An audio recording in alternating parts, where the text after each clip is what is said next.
Command, really do appreciate you taking the time, making this happen once again.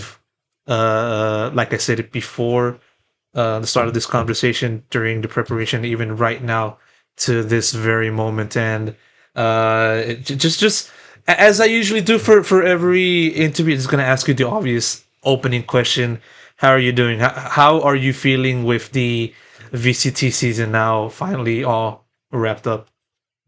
Yeah, I'm doing good. It is weird that it's ending so early. I always forget how early it ends. Hopefully next year that'll be different.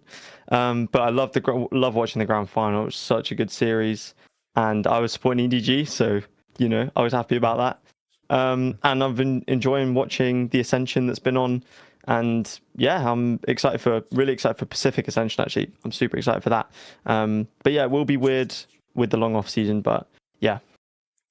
I do remember back then when we met in person for the first time was in Champions in Los Angeles, and you were alongside with Bo, which currently works in VCT EMEA kind of infrastructure in Tier 2. Were you able to get to Korea for Champions this year? I didn't, unfortunately. I didn't. The student budget. Now I'm a uni student. Mm. I've got to, think about that. But no, I would have liked to, but it's so far from the UK. Um, but it was a great event to watch from home as well. So I wasn't too sad that I missed it. But hopefully next year, Paris. That's very close to me. So hopefully I'll be able to make it out there for that. Were you kind of happy that EDG was the one team that ultimately came out on top, or were you kind of like surprised by just seeing that happen in its entirety? I mean, I didn't expect it from the start of the tournament.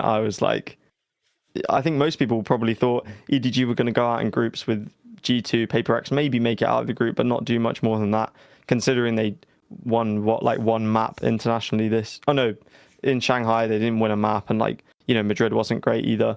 So I didn't expect it, but I was all for it. I've been enjoying those guys, seeing those guys play since Tokyo last year. When we saw them kind of break out and Kang's opping and stuff, and so yeah, I really loved it, and I was just, and especially in the grand final, some of those moments where I was screaming, I was shouting. It was really great.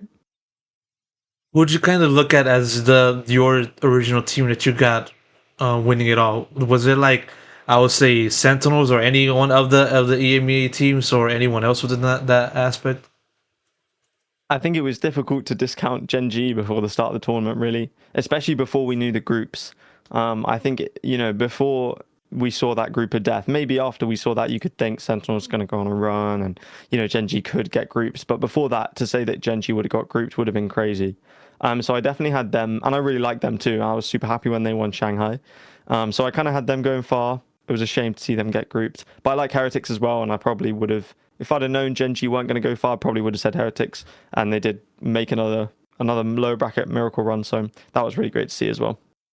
Kind of didn't. I kind of looked at Leviathan as my go-to team to win the entire event. They were close, ultimately crashing out in the lower bracket finals, but it is what it is in a game like Valor. Sometimes shit makes sense, sometimes shit doesn't make any sense, and sometimes shit is just shit. And so, still, it's still good to capture your thoughts on that aspect. So, as I kind of told you before the start of this actual proper interview, now that the VCT season is wrapped up, I've been decided to just kind of cover everything, not just the players and the coaches and the teams, just sort of asking the people that I want to talk to and just asking their stories. And so that said, I'm going to ask you, as one of the many people that have been covering VALORANT esports for the better part of around 2 years, I would say. And so, just want to ask you just the origin story for Command, and when did this whole thing exactly start for you, when it came to deciding to make a YouTube channel and just focus on making video stuff, Valorant esports. Yeah, so I started watching VCT in 2021 before Masters Reykjavik. So I was lucky enough to be able to watch, have been in it from the start before all the international events had happened. But I was still in school then. I was like 17 when that was happening. So I wasn't like, I wasn't really focusing on thinking about YouTube and things. But I'd done a few YouTube experiments, you make a channel, whatever. And I did a Minecraft one before around that time that did okay. And so when I got my results for my A levels, which is kind of like the exams you take when you're 18 before you go to university in the UK, I got those and I was like, I didn't really know what I wanted to do. And so I decided to take a year out and take a gap year. And my school, who I'd just left, said, okay, we'll line up a job for you doing some teaching, and you can start that in September. But they didn't get it sorted out until December. So from September until December, I wasn't really doing much. And my first video, October 2022. So it was like, I like esports. Well, I like Valorant esports. I've been watching it for years. I know pretty much everything there is to know about it. I would find myself watching North America tier 3 qualifying matches and things. And I thought, I should probably put this random knowledge to good use. I'd done some video editing before and things like that. And so I thought, why not? And the other big part of it was something that I really wanted to do then and still really want to do now once I finish university is be a caster. And I thought, what's the easiest way to do that? I don't have any casting experience. The easiest way to do that is going to be to make a YouTube channel. So I just started making videos about, I think my first one was about why certain teams didn't get into franchising and things. And then it was I don't know why, also, I don't know why I picked the name Commend.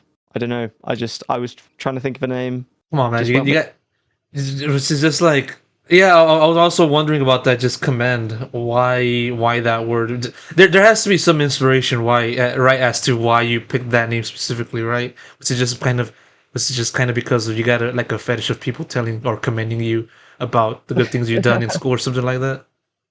Not quite. I think I was looking for a name because I knew I wanted to make a channel and then I didn't have a name. So I was just looking and I wanted something positive, that would be like, as I was just looking at like, what are words for like positive things, good things. And I saw recommend and I was like, oh, I could make that commend. It's its own word, but it's not a word that's used too often to where it's like, it's not going to show up when you search it on YouTube or whatever.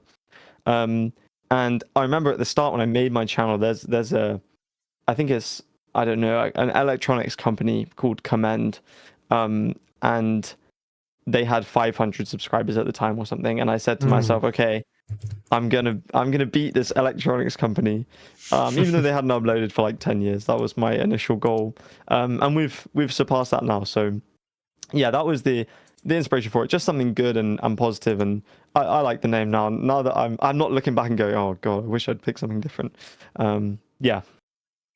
Yeah, it's you picked it at a pretty interesting time to start Valorant esports, start covering that aspect because like at that point in Reykjavik 2021, that was actually my first ever contact or first ever time actually covering a Valorant event. I did a few interviews with a few lesser known North American Valorant players before that time, but that was actually the first time I actually covered an event. Sure, it was remote, but just the experience of just having to do that at that time just was a very good experience at that. And so from that point until now, kind of covered the game on and off. And it wasn't until this year in which, basically at this point, everybody knows me as that one bald dude that looks like Sassy that covers Valorant interviews. So still a very interesting parallel. Just looking at how you started and how I kind of been starting on that aspect. And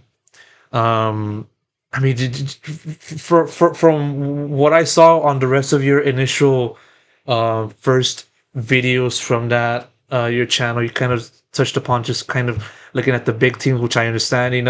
Sentinels, OpTic, Loud, of course. Who else is not going to cover them in order to get that spark for their channel. But still, I'm kind of interested on asking you why you felt those were the teams that you wanted to touch upon first and foremost before then branching out into the rest of the scene. Yeah, I think it's like you said, right? When you're starting a YouTube channel, obviously you want that initial push and you want to make videos that people are going to want to watch. And so, Sentinels, people like Sentinels. I'll make a video about Zekken, but I did then and still now have something. I want to tell stories that people might not already know. And so you can see even in those first videos, you know, why Zekken is the perfect player for Sentinels. People might know Sentinels are obviously, but they don't know who Zekken is. And so I'm trying to get that story out there. But what was actually really interesting was the first video where I went, okay, I'm just going to make a video about something that I really care about, or like that I know a lot about, and it's a bit of a lesser known story. And that was my fourth ever video, my one about RRQ. And of course, when you look back at it now, like the thumbnail is like, it's pretty clickbaity, you know, is this the worst team in Valorant franchising, something like that? Right, okay.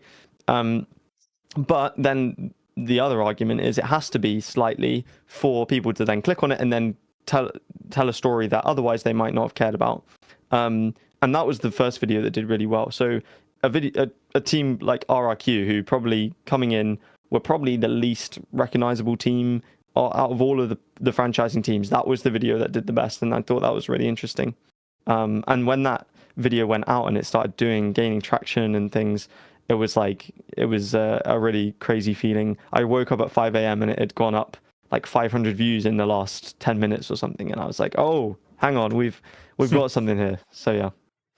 Yeah, interesting that you went for those teams, and as someone that does like YouTube myself, I do understand why, you know, sometimes you got to go through the controversial route to kind of break in the views, you know, shameless kind of thing. But I mean that's what we do, you know, that's what everybody does in the game. So no blaming you on that. But yeah, like initially you started out just kind of making shorter, more to the point videos of just covering whatever else you wanted to cover. Eventually you started going into the much more longer aspect of just making a much more fleshed out story. I obviously you in an example I'll throw in there is just your most recent one about Hey Bay with Tracy Sports and just covering his whole trajectory in addition to the whole entire team. Very a route that I find enjoyable and something that I could just click on and say, okay, I know this video is gonna be a banger. And yeah, but still, like going into the storytelling aspect, what exactly did you want to just kind of focus on, or how, or what was your initial approach when it comes to making those storytellings videos at the start of your YouTube channel, and then how did that kind of part progress as you started to gain more recognition, gaining more traction, gaining more views, and getting more recognition outside of just within you, from within your local slash inner circle? Yeah, I mean, like you said, I started with videos that were kind of not news based, but current events based. So, you know, the RRQ one was talking about that situation where they only signed Filipino players and no Indonesian players and etc. And then made one about global esports in their roster, and then all the teams in franchising and the players who were left out and stuff like that. So that's how it started. And then I think it's just a general thing with YouTube happens a lot when you want to post a lot at the start, so you tend to make shorter videos.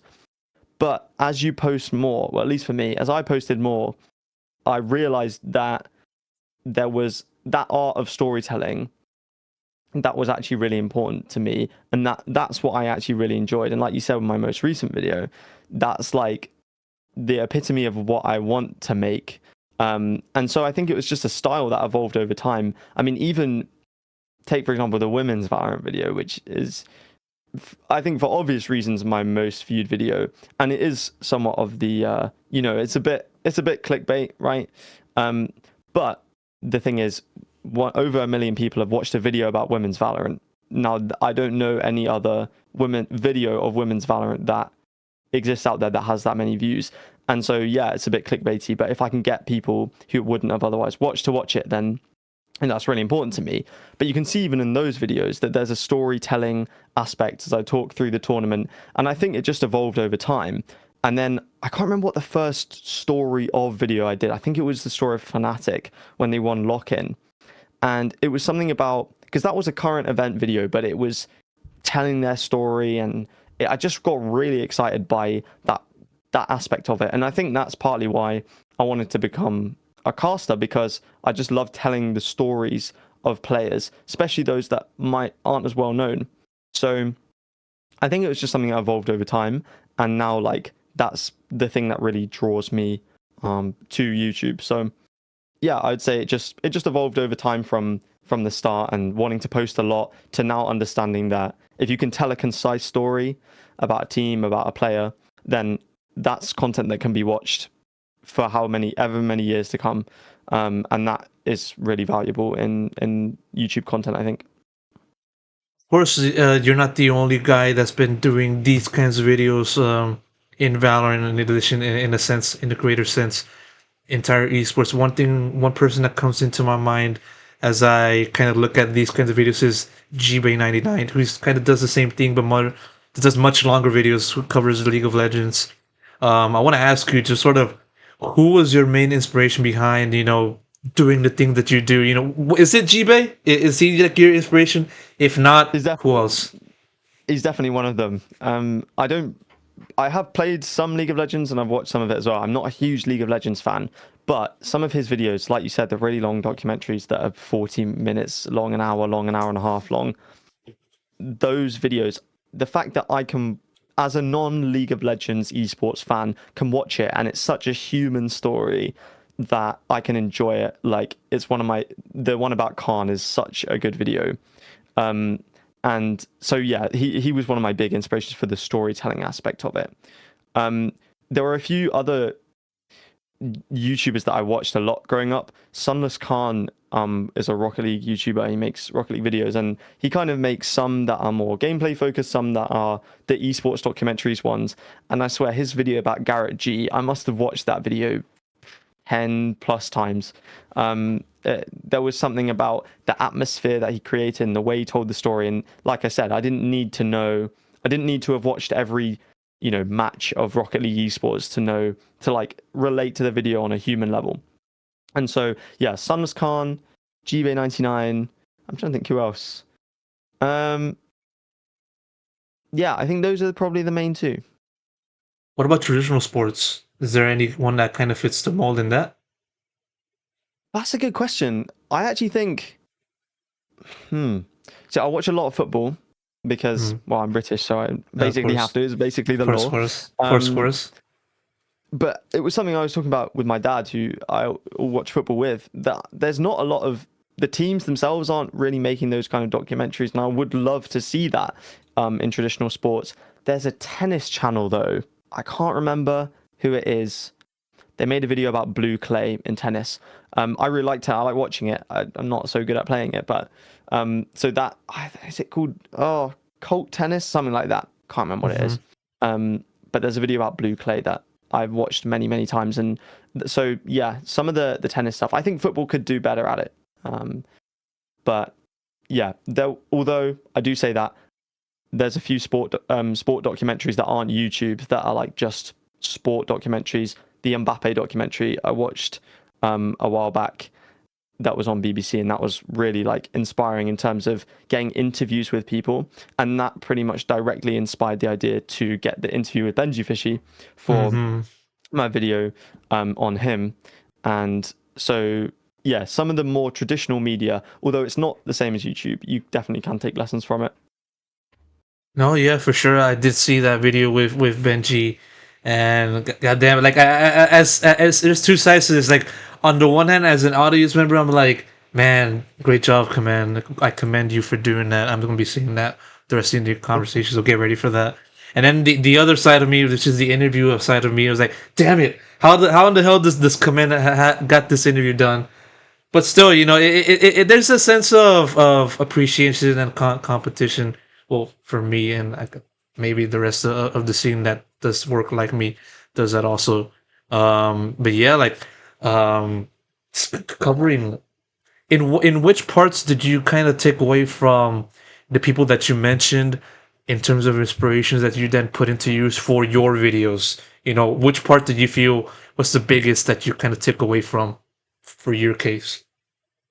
Yeah, I think something I took away from GBay99 that I think is slightly underrated is that, like I said, I haven't watched League of Legends esports, but even when he's talking about, I don't know, some random match that happened many years ago, there's a way of explaining it that links it to an overarching story that means you don't have to know every kill that happened in that match. You don't have to have watched it. And I think I took that from him. Sometimes you can just talk about a match, as if the viewer knows it, and then either they'll do their own research, they'll find it, or they'll just enjoy the story of it. And I think I took that from him, as well as the music choices being really important. Oftentimes my videos are like, I will edit them very quickly because I just work like that. I'll just get them done like all in over 2 days or 1 day if it's a shorter video. And so sometimes I'm like, okay, I don't have time for the music for this one to post it. I have to go on vacation tomorrow or something. Or like this video doesn't necessarily need music. But on the big documentaries, the music is really, really important. I think I took that away from probably both GB99 and Sunless Khan. And one thing I'm trying to do more of in my videos is sound slightly more casual. I think sometimes I have a tendency to sound like I'm, very obviously I do read off a script and that's obvious, but you want to sound like you're still a fan engaged with the sport. So, and Sunless Khan does that very well. So I'm trying to take that from his videos at the moment. Yeah, like obviously planning these videos are not an easy thing to do. Sometimes you gotta it's a process. Like you gotta recognize an interesting topic, do research about it, make a script that makes the entire story very captivating, find the proper clips of videos, music, and put them in an order that you feel satisfactory, and then put in your narration, put in your audio, your everything, and then put it all together at the very end. It's a long process, and obviously it's been a process that kind of been stretching out for you in recent videos. Obviously not as the same as it was back then when you started doing these videos. And so the point that I'm trying to, or question I'm trying to ask you is this: how do you kind of look at the difference in just making a video from before up until now? How difficult is it now compared to back then? What I'm really lucky with is because I watched for so long and started at the beginning, is that my research probably takes 100 times less time than someone who had never watched Valorant before trying to make the same video as me. I have that unique advantage, and people who tell you to make, like, the YouTube growth people will tell you, if you make a YouTube channel, make it about something that you know a lot about, or you have some kind of unique advantage. I knew so much about the game, and especially the esport, that even when I make a video now, I don't necessarily have to have pages and pages of research because it's all in here, because I've just been watching for so long and so many hours. But you're right, it definitely does take longer now. It's more of an ordeal. When I look back at my old scripts, they're just one block of text, and it's just like, okay, you're reading this, just read it, and that's it. Now it's very much like the pacing is very controlled. Where I'm going to put the clips in here, I know what the video is going to look like when I'm writing the script, and even when I know what the title is going to be and the thumbnail, I know what the video is going to look like in my head. So I do a lot of that, and sometimes I think to myself like, oh, I'm procrastinating. I'm not writing a script. I'm not doing this. But then also it's about formulating it in my own head and thinking about how the video is going to turn out. So it definitely is a bit more of an ordeal now, but I still love doing it just as much as I did when I started. The one major difference I would say is now obviously there's a kind of pressure to posting a video. When you post a video to nobody, it has the bar is very low, right? It's 0 people. Nobody could watch it. You'd probably be fine with that because you can just make another one. But obviously if it blows up, that's great. So that it's a win-win scenario, really. Now, if you post a video and it's 9 of 10, 10 of 10, you've been doing YouTube, you'll know in terms of when you post a video and that gives you the number of last 10 videos, how well it's performing. There's a pressure for that. But it's also about remembering that YouTube's a very, it can be worked out, but it's also got random factors, and videos can do well and not do well, and not to take that as if a video doesn't do as well as the previous one, it's a worse video, because That's not necessarily how YouTube works. So yeah, it's just about remembering where I've come from in terms of where I've started, and instead of going, oh, this video didn't do as well as the last one, I'm trying to take the stakes lower and take the pressure down. Yeah, it really does feel like as you get more successful, it kind of does has you feeling that the buildup of pressure also, because like now that are you're doing good videos and you're raking in viewership, then the impetus is now becomes okay.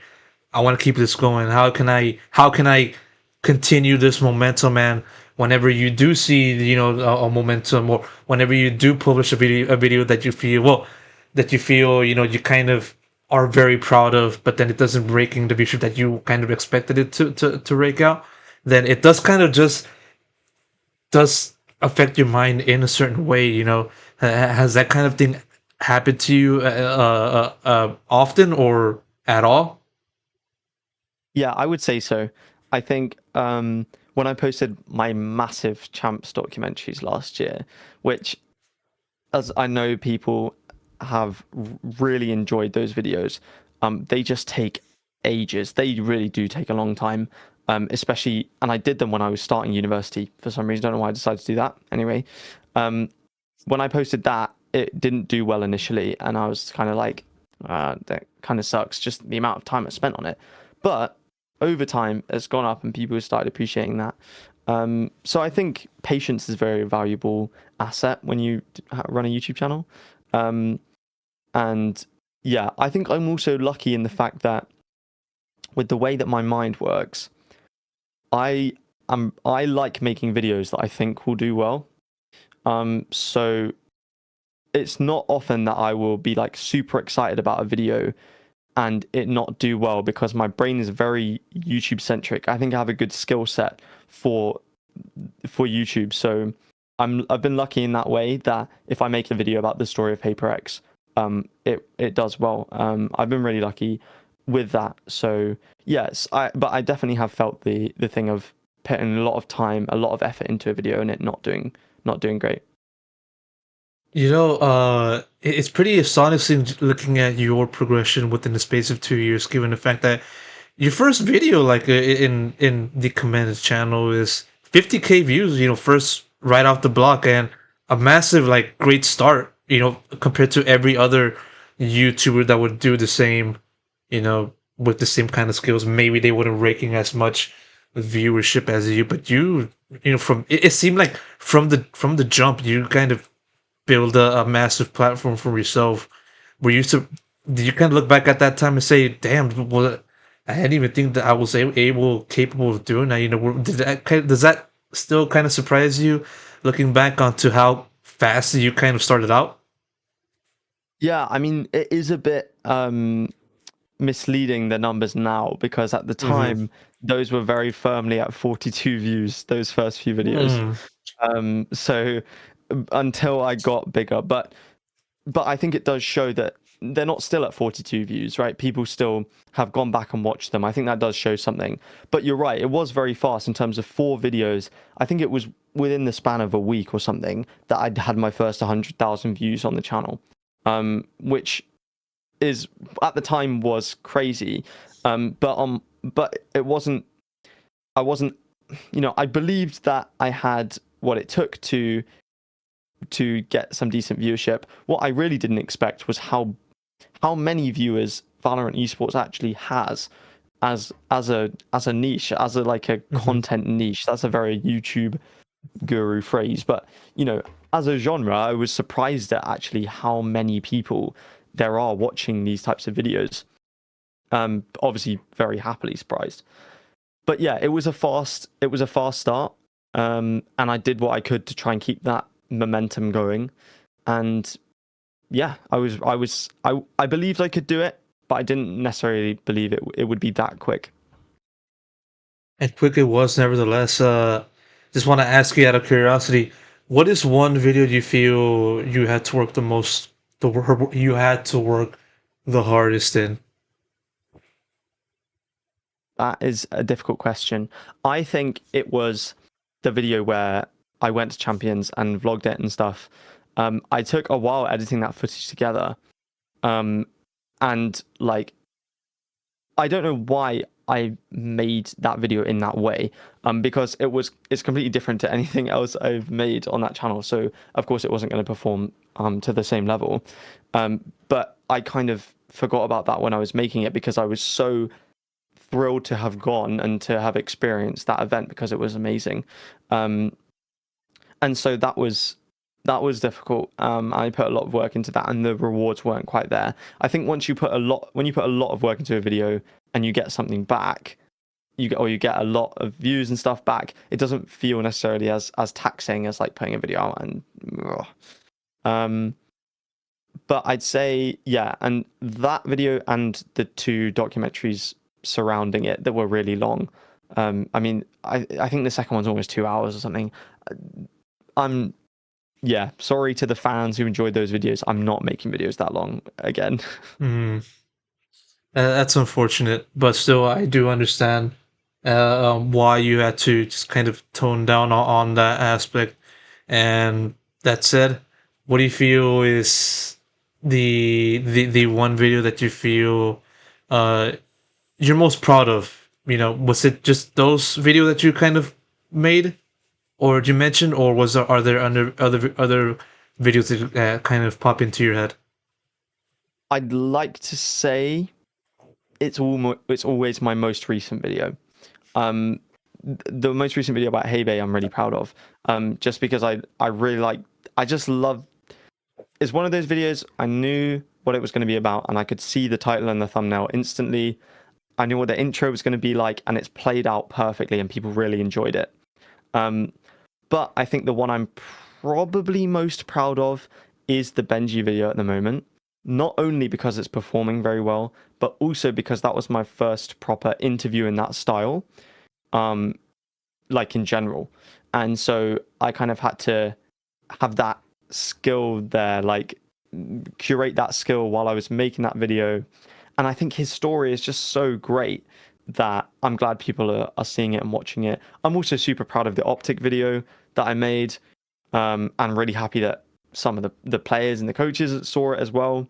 And yeah, all of the documentary style videos I'm really proud of. Um, but then also I think it's important to because I kind of do documentary ones and then more kind of compilation style things. But I also think those videos are really important too, just to kind of keep up with the scene, keep posting and just talk about current things that are going on, as opposed to like uploading once every 2 months, making a massive like 50-minute video or something.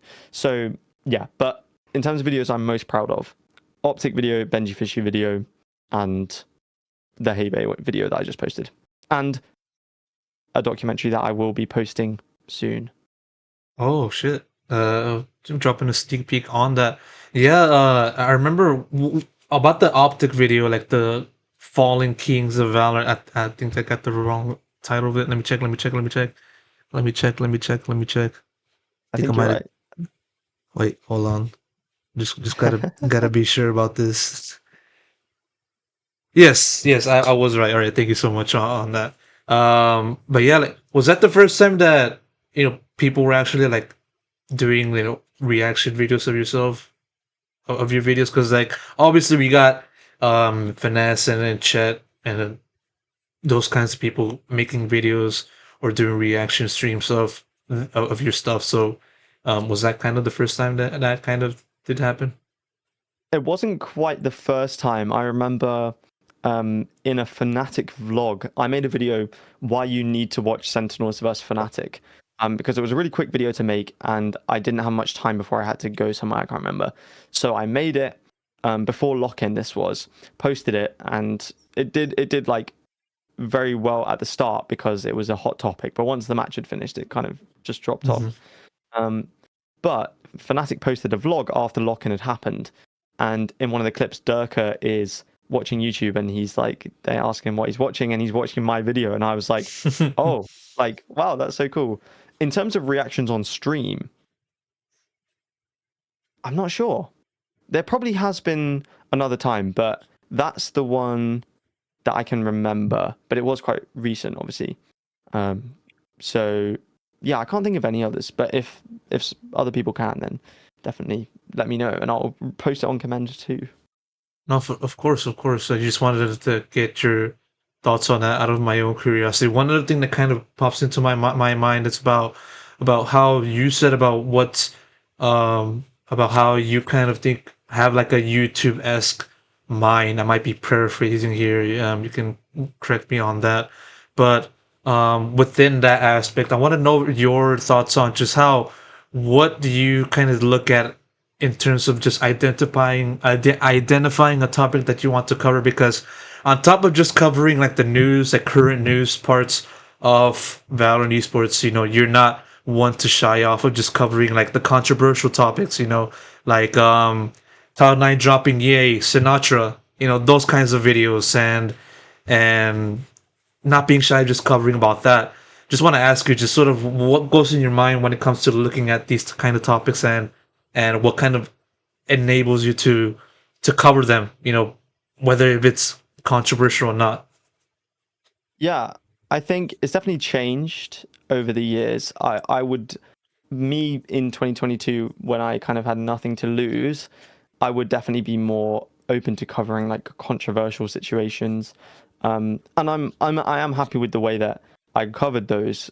Looking back now, at the time, now I'd say probably I want to push positivity more so, and that's something that I definitely look for. In terms of the Hebe video that I just did, that was an idea that I thought was really important to tell. That's another thing for me. If a story's important to tell, because Hebe is a player who people might not know much about, probably don't, and so they might see him crying and not understand what that means to him on a personal level. So that was that's one of the big things, is something that a story I think is worth telling, and I think it's important to tell a positive story. Nowadays I'm much more likely to do that, and obviously something I think will get views, but not something I think will get views in spite of being a good video, if that makes sense. If there's some kind of, I don't know, drama going on that really isn't about Valorant or the esport, or I'm probably not going to cover that, at least not me now. But if it's about the esport and is an interesting discussion, and then I think it's important to talk about, and then I'll probably look at making a video about it. But just the interesting stories, and definitely more so now the stories of teams, players, and also how their personal lives have affected their career and things like that. So that's what I'd look to now, probably. Mm-hmm. What for you is the one topic that you feel you're most passionate in?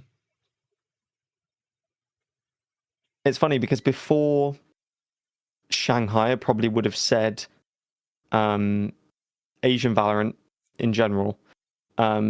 Just their story of being so close to a trophy and not quite getting it was, really heartbreaking. But in a way, of course, that makes for a good story. And then Genji winning. Oh, that's another video I'm really proud of. The video about Genji. I'm very proud of that video. But yeah, once they won that, I was so happy. And of course, China winning champions was great. I love an underdog story, and that's like the biggest underdog story in Valorant to date. So yeah, I would have said that before they won. But now I'm looking for a new topic to be very passionate about. I think players and teams, interesting players and teams, kind of just crop up over the course of the events that go on. But sometimes it's difficult because you make a video about a player. So I made a video about Benji Fishy. If I hadn't have made that video, I probably would have made a video about Team Heretics because of their, tragedy, losing 2 finals in the same year. So yeah, it's difficult sometimes. But the thing that I'm most passionate about is underdog stories, probably, and of course Pacific and Asian Valorant was the biggest in general. So I was super happy seeing them lift the trophies this year. As an Americas fan, I could kind of disagree on that. Just seeing EDG beat Sentinels and Leviathan is neither here nor there, but still, it's very great to see the EDG squad come out on top again on Champions. At this point, I wouldn't be surprised if you would eventually do a video on EDG because I'm pretty sure everybody and their mother's just gonna currently doing a video on that. And so, going a little bit into the future, once I see that, I won't be surprised. But still covering on the topics out of my own curiosity, having listened to what you have to say on just your selection of topics and the things that you like covering. What is one topic that you feel you could have done, but because of circumstances you weren't able to make it happen? I think a video about Boaster, which is still very much on the cards. But because I made a video about Fnatic and their run at lock-in, it didn't necessarily feel right making a video. You were kind of retelling the same story. Now, of course, Boaster's gone on to he won another trophy in Tokyo, and then further and further events have happened. So that is definitely still on the cards. But that's one thing at the time I wanted to do after they won Tokyo, but couldn't really because of the video I'd done before. So yeah, a video on Boaster would be is still on the cards. Yeah, of course. And you mentioned a little bit in the conversation of just having to do all of this while also going to school, going to university, and just having to juggle that and this.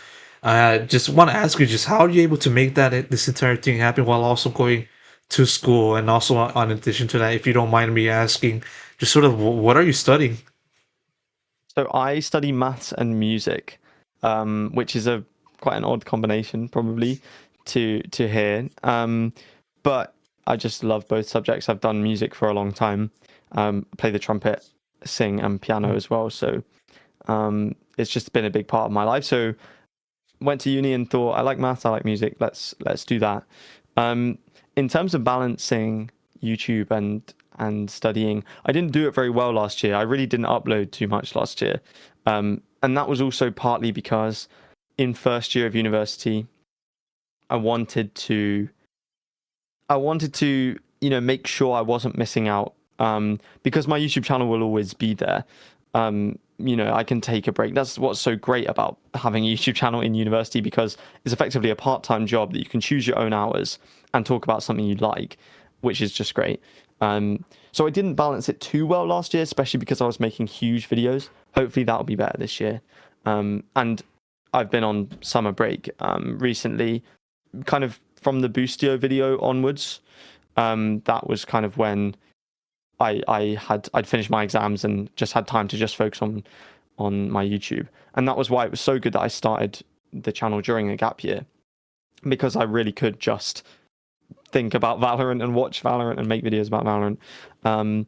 So yeah, I don't always balance it the best, but I'm always watching it, I think is the thing. I still really care about it. It's not like I have to choose between school and I'll do my uni work and go to societies and things, and then come home and watch Sentinels Leviathan in the Americas League, where Astrabass is dropping 47 kills. So it's just finding those little pockets of time, I think, and just keeping up with the sport the same way you would with a physical sport, I guess. Has there been any difficulties when it comes to just trying to juggle those two things together? Even during like whenever the school year is on, because I mean, if I'm wrong, if I'm right, then I guess from how you've been kind of talking about it, the school year goes from like August to the summer, right? Yeah, so it's kind of September to May. We kind of finished this year, Okay. with exams and things. We finished mid-May, start of June. So obviously that's a big chunk of the year. And I would say, sorry, what was your main question again? Just sort of has there been any difficulty in just trying to juggle that when it comes to VCT and school being on at the same time? Yeah, definitely. I also do a lot of. I'm a bit like Boaster. I do musical theatre and things like that at Mm. university. So when there's a show on, obviously, well, not necessarily, obviously, but there'll be shows every single day, every night, after lectures and things at university. So then you really don't get much time in those kind of weeks. And sometimes you do just have to say, okay, I'm not uploading for the next 2 weeks. That's fine. I'm okay with that. I'll post a banger video after that. So sometimes you do just have to sacrifice one thing or the other. And you just have to kind of accept that and be okay with that, and kind of withstand the pressure of upload from fans who, of course, mean very well because they just want to watch what you make, but sometimes you can't do it, and you just have to accept that, I think. I want to go a little bit more on to the theater aspect. Exactly how long you've been doing this? I've been singing for pretty much my whole life, in terms of from the start of school, from 4 or 5 years old, just singing. And then my sister she's a musical theatre professional now. She's a few years older than me, so she's just graduated and living in London and doing all that.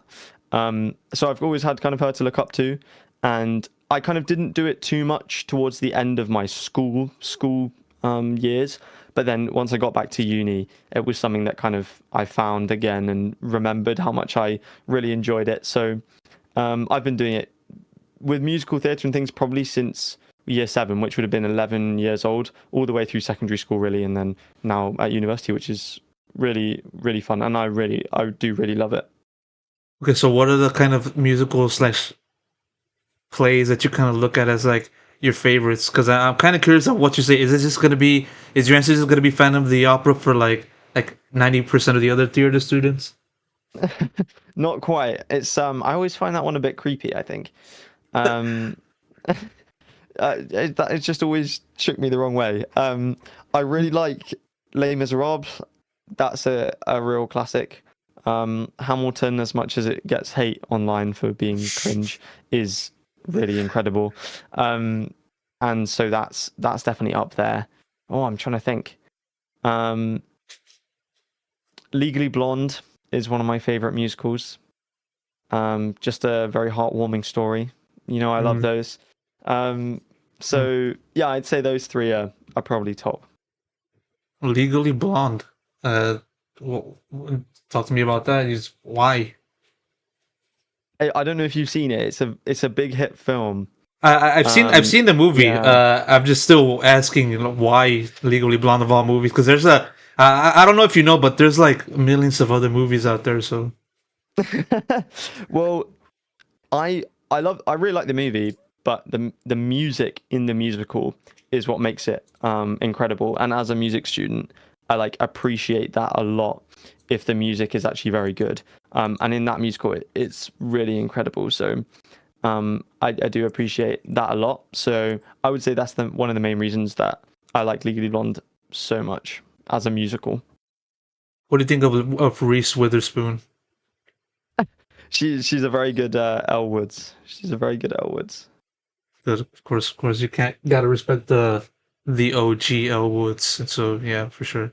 Um, I have other things that I want to ask you about because like you've been kind of in a lot of ways on the forefront of Valorant esports content creation, and when it comes to the forefront, I gotta ask you once again, just like what I did back when we were in Los Angeles, the controversy. Well, controversy. You made a tweet during Champions, and it was about Demon One and how kind of been doing the trash talk kind of things and just kind of shooting dead bodies. And you said on Twitter, I have the tweet right here, so I'm just gonna say it out, line for line, bar for bar. I think I think Demon One is an insane player, but stuff like this makes me not want to support him and EG. I know they don't care, but curious to hear what you guys prefer. Do you guys prefer humble players or trash talk ego type players? And goddamn, once you hit send, it just it's brought out plenty of attention. Let's just say it like that, be it good or bad. And just I heard your story on that, but still, like, it's pretty interesting on just how much that generated. When it comes to looking at the conversation that you were bringing up and how that kind of tied into Demon One and the trash talk type of players and all that stuff. So just want to ask you your story about that one. What was going on in your mind when you saw Demon One play, and what made you just want to go for that? really didn't like Demon 1 winning. It wasn't because I hated Demon 1 or anything. It's just, for me, when I watch sports, I like people who are sportsmen. Like, that's really it. I like people who show respect to other players and things. And what he was doing, I mean, obviously, in the clip that I put in the tweet, that's a terrible example of what it was.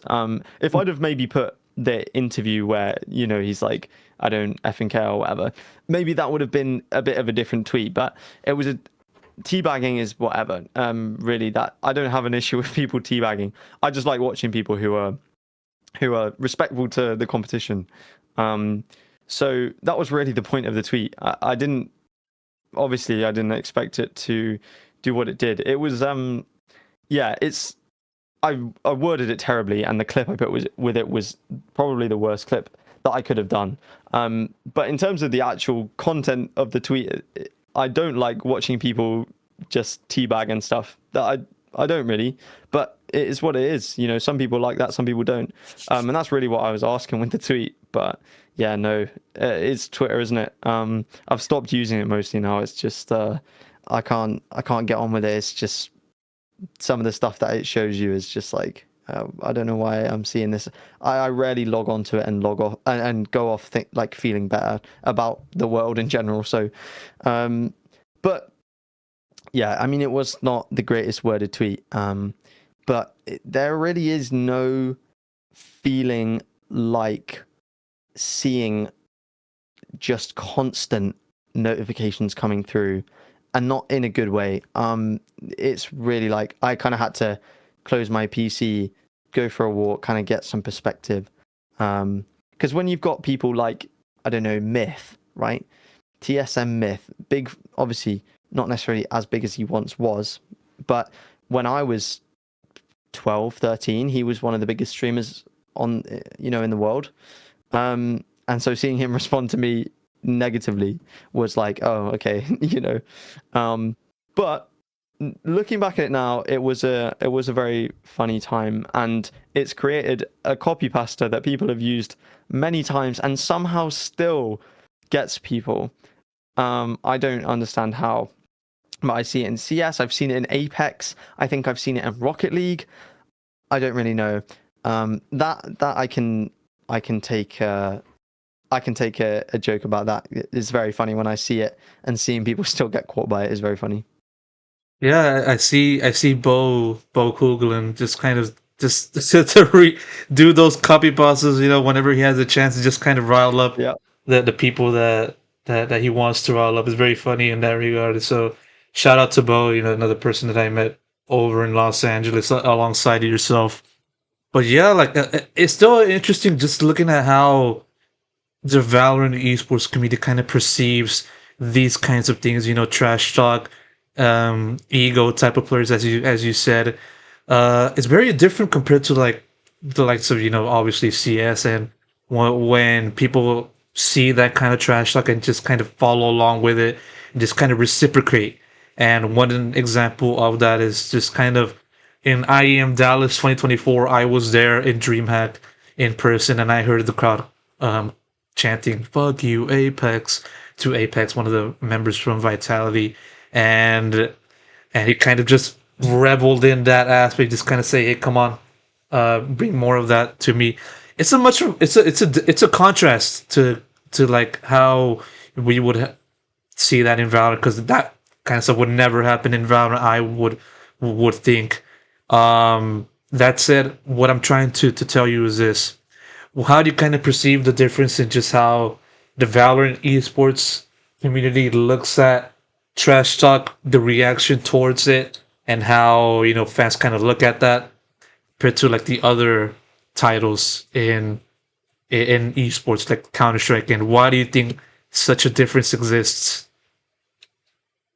Yeah, I think first of all, I think the whole trash talk thing is very from the old guard of gaming. In terms of, you know, CS is much older player base on average than Valorant, and trash talk and that whole thing is just part of the culture. That's just how it goes. You know, when you're in a online lobby and screaming at, you know, the other team, and and obviously Valorant's player base is a lot younger, and I think on average probably less likely to partake in that similar culture. But the other aspect to it, I think, is Riot are very clearly trying to make Valorant a sport. And if you look at, physical sports, I remember in the Premier League there was somebody who did a certain skill move and they just kind of kept the ball and did a little trick, and people were getting annoyed at them for that. Where it's like trash talk in physical sports, it doesn't happen. And people get, very heavily criticized. Athletes, in the Premier League, if somebody trash talked another player, it would probably, people wouldn't care as much as they do in esports. It seems to be that thing of, the thing that I don't necessarily love is that people seem to think it's necessary for the game to grow. Whereas I think, obviously it's good that, you get eyes on it. But I'd also like to see it grow just because the game is fun to watch and there are interesting stories and things.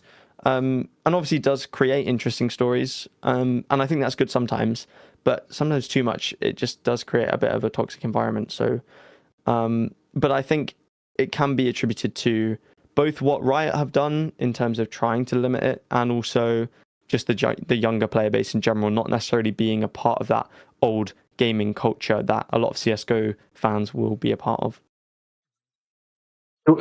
Given how the way you say it, I must be part of the old guard because for me, from my perspective, when I see things like that, I'm gonna enjoy it. And obviously, there has to be some moderation in that kind of stuff because you can't just go overboard and just kind of lambast the player in a very negative way. You can't do that. Obviously, I understand that. That's a universal thing. But if it's done in a way where both parties that are in that situation kind of come out of it unscathed and just them focusing on the game and just focus on that and not anything else, then that'll make for a much greater moment is what I'm trying to say.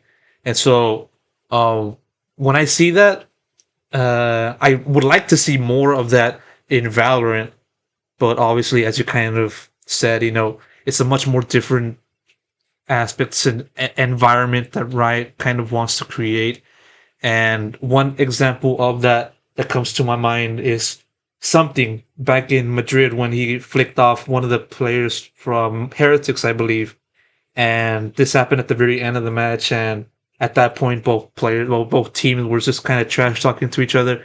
Even Monier, I think, kind of stood up to trash talk one of the players in Heretics onto the other side of the stage, and it's kind of gets that going. When guys are like that, it gets them motivated, gets them very in the moment, and that kind of led to something doing that.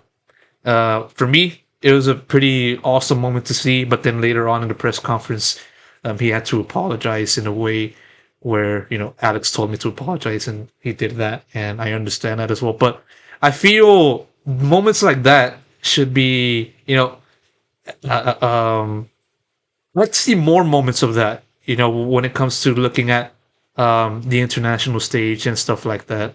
And so, uh, what I'm trying to say is this: is that do you feel players, teams are kind of restricted in the sense that they can't kind of do these kinds of things, trash talk, and go on doing the things that a player could normally do, like in solo queue? Obviously, not to the extreme extent, but still, you get what I'm saying. Do you feel that kind of thing exists? No, I would agree with you. I think when it's done in a way where you're not going to get actually players who hate each other, it's rarely ever that. I feel like, and as well in CS, it's not really ever that. I mean, sometimes you do get that, but competitive banter is always good. I think with the Demon One thing, part of the reason it annoyed me a lot was also because he was doing it to FPX, who there was no history, but I guess that's how you make those histories, isn't it, and those rivalries. And my opinion has definitely changed on it since I made that tweet. But in terms of the restrictions, I don't know. Riot are definitely quick to, quick to give a fine or quick to restrict players from doing things, like when Boostio had his little pig plushie on stage in Shanghai, and they said no to that one very quickly. But I don't know. I can definitely see why they do it. But you're right. I think there is a bit more wiggle room for those moments to kind of shine and culminate. When, of course, I didn't necessarily like watching Demon One teabag in the moment, but during EG versus EDG at Champs in the playoff bracket, that moment was, that match was made ever the better because of that rivalry that they had going on. So I'd agree with you. I think there is more space for those kind of rivalries and those moments to happen. So yeah, I think Riot could ease off a little bit on the punishments. It's also kind of difficult to want to have that kind of stuff show up more in these events in which, as you kind of said, Riot kind of tells people no, or they kind of find them if they go about, do things like Boostio with the pig plushie, or maybe do like a something with the middle finger, stuff like that. Is there kind of a I know you can't speak for the entire scene because you're just one man, but I just like your opinions on it. Do you feel there's like a double standard in the terms of just kind of welcoming slash not welcoming these kinds of expressions from players' teams? Yeah, I think there is an element of when it happens, when those kind of moments happen, Riot will push that narrative in their content pieces, in their, like if you go back and watch the EG versus EDG, pre-match film, they're talking about, the stuff that Demon One said, and they're using that in their promotional videos and clips and stuff. And then there's the thing of like, but he's getting fined for saying it. So I think just clearer rules on what players can and can't do would be great. And yeah, really making those moments happen, like you said, I think is important too. So yeah.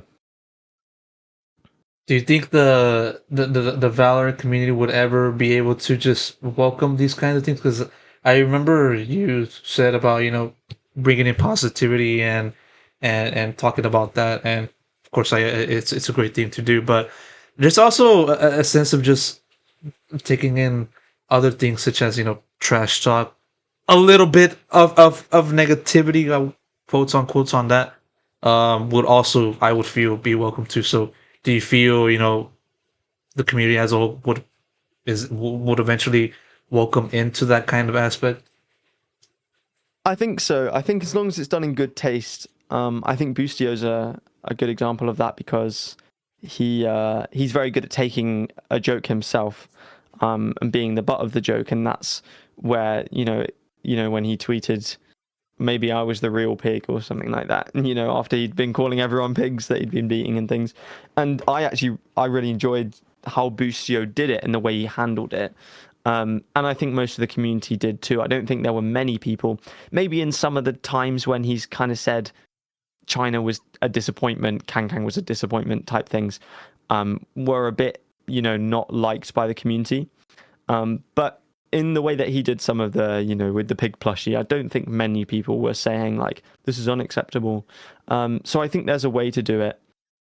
And yeah, I think as long as we get the right players, doing it and in the right way, I think it's okay. But that also implies that it should be sanctioned, and I don't necessarily believe that. I think the only way we'll find out, the best balance is by it happening and then seeing the reactions and kind of gauging off that. So yeah. Yeah, it's just it's a pretty tangled mess to kind of go through, and as you said, I think we're gonna have to go through another future instances when that does happen in through time. And want to focus on another topic that kind of relates to that. Well, not really relate, but more so alludes to a few things that I mentioned in that previous topic. Just more so, why on earth is there such a rivalry between Valorant and CS? Because I mean, both kind of the feeds into that kind of talk and that mess. He loves it, man. He loved it. Yeah, he does love that attention and stuff, which I understand. Twitter clout goblin, I would say, but still, why does such a thing exist? Is that basically on Bo's mind all the time when it comes to doing that stuff? Look, if you're talking about Bo and Twitter impressions, that's always on his mind. That's his number one life mission, I think. But in terms of the Valorant versus CS, as much very much CS fans attacking Valorant rather than Valorant fans, rather than it being a really big like both sides going at it.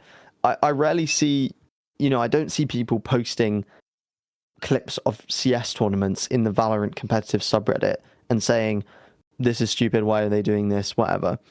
But I often see CS people commenting on even my videos, saying like, so I made the video about Boostio about trash talk, and there's people who are saying, oh, this is nothing, like, why are they even mad over this? Presumably, I'm not assuming anything, well, I kind of am, but CS fans, like you said, who are more used to that kind of thing. And the whole Oni Pixel playing Valorant for the first time, it being this massive thing, I think it is just that there is that fear of when you love a game so much and something so similar comes along. Obviously, I think it's very different, Valorant to CS, but there are similar aspects, especially when it released. I think there is that fear from CS fans and players that what if it gets bigger than ours? What if this thing I don't like becomes massive and I'm forced to see it all the time and people are always constantly telling me to play it? So I think there's an element of fear and I think that's why there's that imbalance there, because Valorant fans, we don't fear CS getting big. It's already big. It has been big since Valorant began. So I love seeing CS tournaments get loads of viewers. I think CS tournaments are great.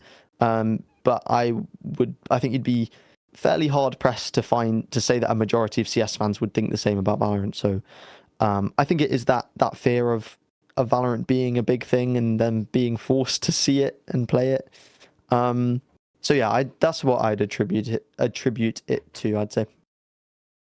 I do know this for the fact. I can tell you that some of my CS colleagues do kind of talk about Valorant in their way, because I remember one of my colleagues covers CS, and we were talking about just kind of comparing coverage in CS esports to Valorant esports. HOTV versus VLR, all that stuff. And then there was another one that was a part of a skit produced by ESO that kind of pokes fun at the the CS versus Valorant rivalry in Valorant. They kind of call that in the video a cartoon shooter, which is still funny. Kind of call that also in my head.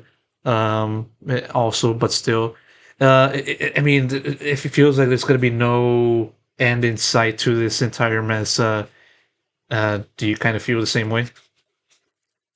Yeah, I mean, CS fans have been playing and loving that game for years. Um, and the whole Valorant hating thing is part of the culture now. So I don't know. I think it's going to be a difficult mission to get CS fans on board.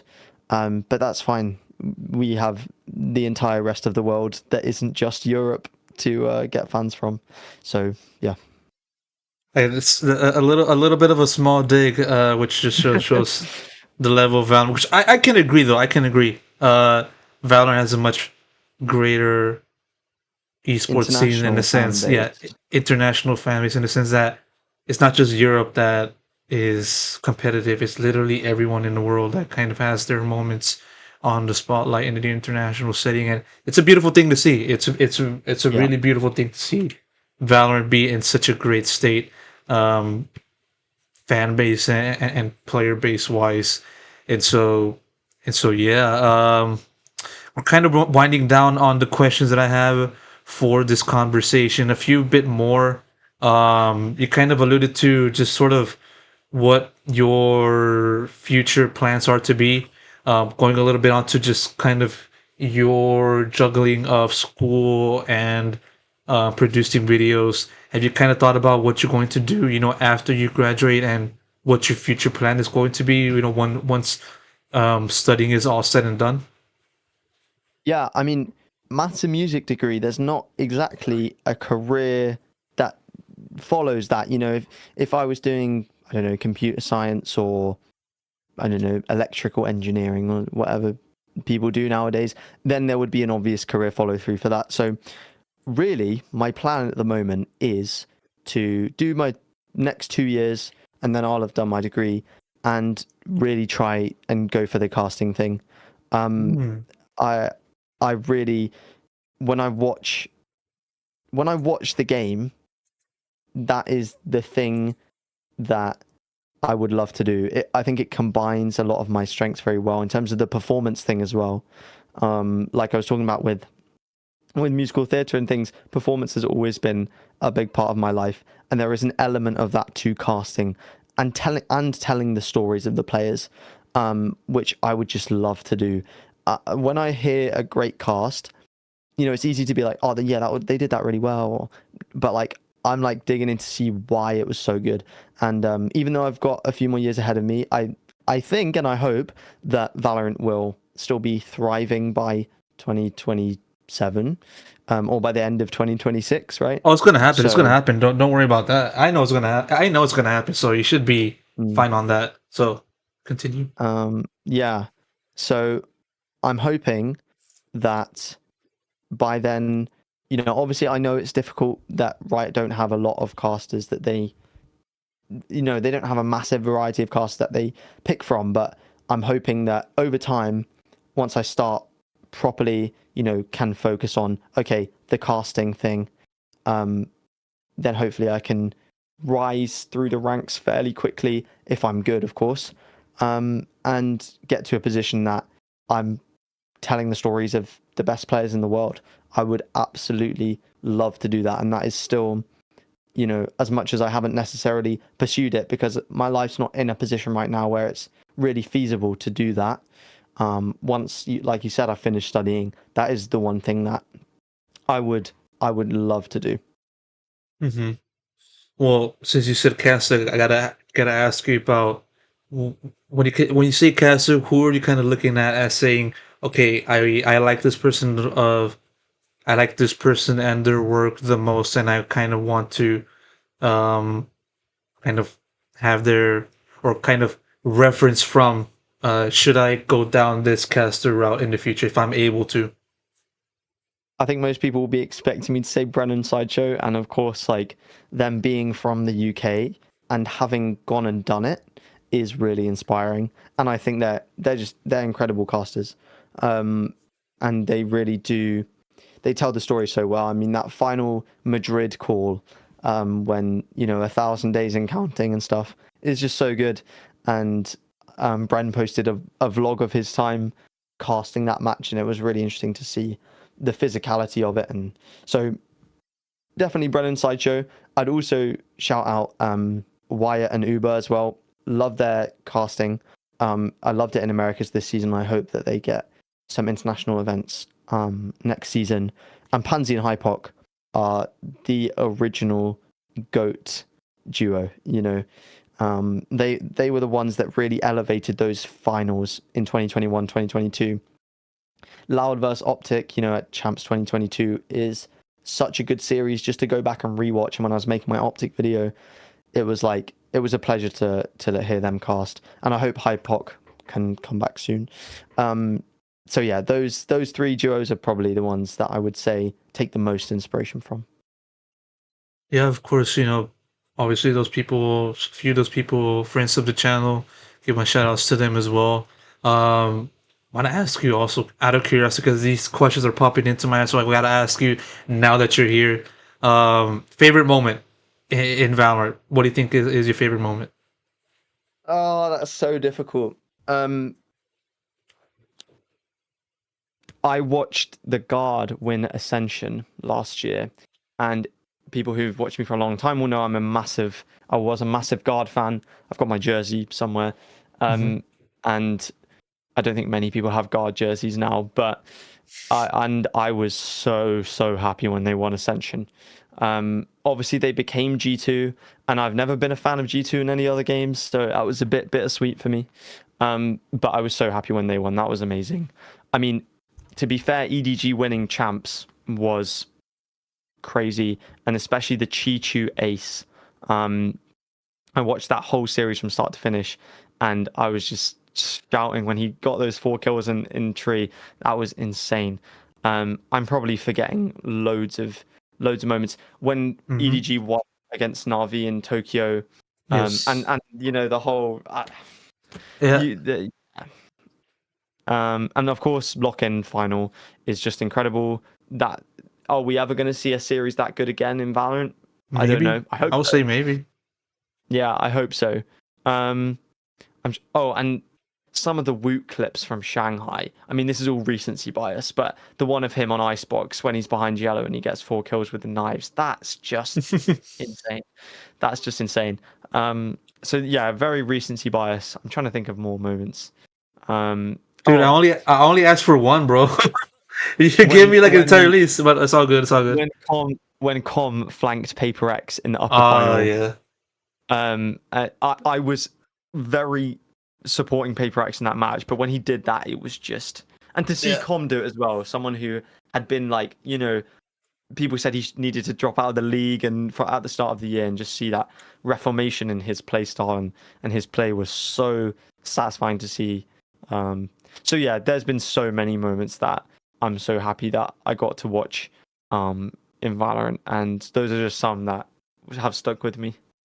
Dude, I remember watching the final moment, which you said, the conflict against Paper Rex. I was there, obviously, I was in Los Angeles, but I think I was in the press room when that happened. And I could just see the build of the crowd just yelling while Calm was making that around the world flank to go behind those two Paper Rex players on Heaven. And then once he had his crosshair set on both players, and then he pulled off that play, it was magical. I really do like that play a lot. It's probably one of my favorites out there as well. And yeah, like obviously Valorant's a very beautiful game, very historical game at this point with now having 5 years under its belt. And yeah, hearing your perspective on how each of those moments played out, I mean, it just goes to show how great of a game Valorant is. And and that said, I think that about wraps up all of my questions. Yes, commend. Really do appreciate you taking the time doing this quick conversation, quick as in 1 hour and a half conversation. So always good to have that. Pleasure to meet you once again. You got any final words to share to anyone out there in the world? You want to say something to Bo for being a clout goblin or something? No, he doesn't need any more attention. Okay. um, no, I'd just like to say thank you so much for the interview. It's been really fun to chat, and seriously, you're one of the nicest guys in the scene. So, yeah, keep on supporting these interviews because these are like the backbone of the scene, and we get to hear the players and the coaches' perspectives and everyone's perspectives, and it's so great to have an interviewer such as good as Pedro like we do. So thank you so much for the interview. I've been really, I didn't even realize it was this long, but more content for the viewers, so it's Of always good. course. And thank you so much once again.